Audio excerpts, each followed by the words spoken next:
ಮಧ್ಯಾಹ್ನದ ಊಟಕ್ಕೆ ಏನು ಮಾಡ್ತಿದ್ಯಾ? ಅದೇ ಯೋಚನೆ ಮಾಡ್ತಾ ಇದ್ದೀನಿ ಏನು ಮಾಡಲಿ ಅಂತ. ಮೊನ್ನೆ ಬಾಸುಮತಿ ರೈಸ್ ತಂದೆಲ್ಲ, ಅದ್ರಲ್ಲಿ ವೆಜಿಟೇಬಲ್ ಬಿರಂಜಿ ಮಾಡ್ಕೊಡ್ತೀಯಾ? ಓ, ವೆಜಿಟೇಬಲ್ ಬಿರಂಜಿ ಬೇಕಾ? ಆಯ್ತು ಕೂಡ ಮಾಡ್ಕೊಡ್ತೇನೆ. ಮೊದಲನೇದಾಗಿ ವೆಜಿಟೇಬಲ್ ಬಿರಂಜಿ ಮಾಡ್ಕೊಳ್ಳೋದಕ್ಕೆ ಒಂದು ಬ್ಲೆಂಡರ್ಗೆ ಜೀರಿಗೆ, ಹಾಗೆ ಲವಂಗ, ಚಕ್ಕೆ, ಒಂದು ಏಲಕ್ಕಿ, ಕಲ್ಲು ಹೂವು, ಸೋಂಪು, ಮರಾಠಿ ಮೊಗ್ಗು, ಅನಾನಸ್ ಹೂನ ಹಾಕಿ ಒಂದು ಬ್ಲೆಂಡರ್ಗೆ ಪುಡಿ ಮಾಡ್ಕೊಳ್ಳೋಣ. ಒಂದು ಅರ್ಧ ಸ್ಪೂನು ಗಸಗಸೆ ಹಾಕ್ತಾಯಿದ್ದೀನಿ. ಈಗ ಇದನ್ನು ಪೌಡ್ರ್ ಮಾಡ್ಕೊತೀನಿ. ಈಗ ನೋಡಿ, ಪೌಡ್ರ್ ಮಾಡ್ಕೊಂಡಿದ್ದಾಯಿತು. ಈಗ ಮೊದಲನೇದಾಗಿ ಅಕ್ಕಿ ನೆನೆಸಿಟ್ಕೊತಾ ಇದ್ದೀನಿ. ನಾನು ಕೊಹಿನೂರ್ ಅಥೆಂಟಿಕ್ ಬಾಸುಮತಿ ರೈಸ್ ಅವ್ರ ಬ್ರ್ಯಾಂಡ್ನ ತೊಗೊಂಡಿದ್ದೀನಿ. ಈಗ ಅಕ್ಕಿನ ತೊಳೆದು ನೆನೆಸಿಟ್ಕೊಂಡಿದ್ದೀನಿ. ಈಗ ಒಂದು ಕಡಾಯಿನ ಒಲೆ ಮೇಲೆ ಬಿಸಿಗಿಟ್ಕೊತಾ ಇದ್ದೀನಿ. ಈಗ ಎಣ್ಣೆ ಹಾಕ್ತಾಯಿದ್ದೀನಿ. ಒಂದು ಸ್ಪೂನ್ ತುಪ್ಪ ಹಾಕ್ತಾಯಿದ್ದೀನಿ. ಈಗ ಒಂದು ಪಲಾವ್ ಎಲೆ ಹಾಕ್ತಾಯಿದ್ದೀನಿ. ಕಟ್ ಮಾಡ್ಕೊಂಡಿರೋ ಅಂಥ ಒಂದು ಬೌಲ್ ಈರುಳ್ಳಿ ಹಾಕ್ತಾಯಿದ್ದೀನಿ. ಈಗ ಈರುಳ್ಳಿನ ಸ್ವಲ್ಪ ಕಲರ್ ಚೇಂಜ್ ಆಗೋವರೆಗೂ ಚೆನ್ನಾಗಿ ಫ್ರೈ ಮಾಡ್ಕೊಳ್ಳೋಣ.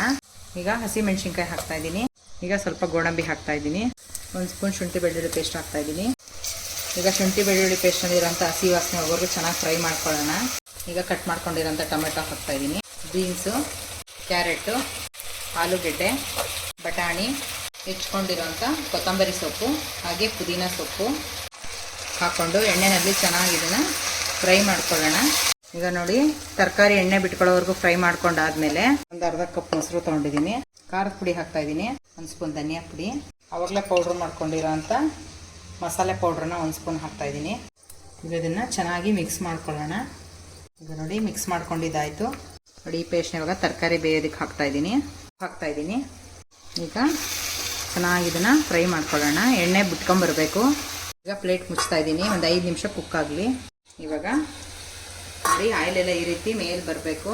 ಈಗ 2 ಲೋಟ ನೀರು ಹಾಕ್ತಾಯಿದ್ದೀನಿ. ಈಗ ನೋಡಿ, ಒಂದ್ಸರಿ ನೀಟಾಗಿ ಮಿಕ್ಸ್ ಮಾಡಿಕೊಂಡು ಪ್ಲೇಟ್ ಮುಚ್ತಾಯಿದ್ದೀನಿ. ನೀರು ಕುದಿ ಬರಬೇಕು. ಈಗ ನೀರು ಕುದೀತಿದೆ. ತೊಳೆದು ನೆನೆಸಿರೋ ಅಂಥ ಅಕ್ಕಿನ ಹಾಕ್ತಾಯಿದ್ದೀನಿ. ಈಗ ಒಂದ್ಸರಿ ನಿಧಾನಕ್ಕೆ ಮಿಕ್ಸ್ ಮಾಡ್ಕೊಳ್ಳೋಣ. ಅಕ್ಕಿ ತೊಳೆದು ನೆನೆಸಿರೋದ್ರಿಂದ ಕಟ್ಟಾಗ್ಬಿಡುತ್ತೆ. ಈ ರೀತಿ ನಿಧಾನಕ್ಕೆ ಮಿಕ್ಸ್ ಮಾಡಿಕೊಂಡು ಸ್ವಲ್ಪ ಸಣ್ಣ ಉರಿ ಮಾಡಿಕೊಂಡು ಪ್ಲೇಟ್ನ ಮುಚ್ತಾ ಇದ್ದೀನಿ. ಈಗ ನೋಡಿ, ಆಲ್ಮೋಸ್ಟು ರೆಡಿಯಾಗಿದೆ. ಸ್ವಲ್ಪ ನೀರಿನ ಅಂಶ ಇರೋದ್ರಿಂದ ಇದನ್ನು ತವಾ ಕೆಳಗಡೆ ಇಟ್ಕೊಳ್ಳೋಣ. ಒಂದು 10 ನಿಮಿಷ ಇಟ್ಟರೆ ಸಾಕು. ದಮ್ ಕಟ್ಲಿಕ್ಕೆ ಇಡ್ತಾ ಇದ್ದೀನಿ. ಸ್ಟವ್ ಆಫ್ ಮಾಡಿಕೊಂಡು ಒಂದು 10 ನಿಮಿಷ ತಣ್ಣಗಾಗ್ಲಿಕ್ಕೆ ಬಿಟ್ಟಿದ್ದೆ. ನೋಡೋಣ ಬನ್ನಿ ಯಾವ ರೀತಿ ರೆಡಿಯಾಗಿದೆ ಅಂತ ಹೇಳ್ಬಿಟ್ಟು. ನೋಡಿ, ತುಂಬಾ ಚೆನ್ನಾಗಿ ಬಂದಿದೆ. ಇವಾಗ ಪ್ಲೇಟ್ಗೆ ಸರ್ವ್ ಮಾಡ್ತಾ ಇದ್ದೀನಿ.